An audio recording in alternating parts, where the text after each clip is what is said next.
আগের দিন সেই চশমা বানাতে দিয়ে আসা হয়েছিল, আর আজকে দোকান থেকে ফোন এসছে, আজকে না কাল এসছে, 4 দিন হয়ে গেছে। তো আজকে আমরা একটি চশমা নিতে, তাই তো মা?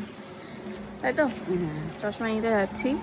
আর মেন ব্যাপার হচ্ছে মাকে আরও যেতে বলেছে, কারণ ওরা দেখিয়ে দেবে যে কীভাবে চশমা টশমা পড়তে হয়। তো তার জন্যই মেনলি যাওয়া। আর চলো গিয়ে দেখা যাক কেরম কি তৈরি হয়েছে। দেখি, দেখতে দেখতে অসুবিধা হচ্ছে কোনো দূরে টুরে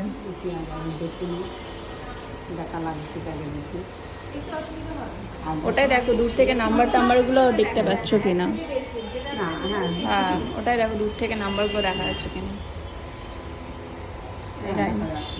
চশমা পরে ঠিকঠাক হাঁটতে পারছে এবার রাস্তায়? হ্যাঁ পাচ্ছি তো, দেখছি তো। প্রায় 100 যুগ পর চশমা পড়েছ, দেখতে প্রবলেম হচ্ছে নিচে? না হালকা তো থাকবে। চশমাটা তো পছন্দ, তাই তো? সুন্দর লাগছে একদম দেখতে। চশমা কিনতে গিয়ে একটা লাভ আছে, সাথে কিনে এলাম থামস আপ। এই সুযোগে খাওয়া হয়ে গেল। আজকে আর কিছু বলবে না মা খেতে, অন্যদিন তো খাওয়া হয় না।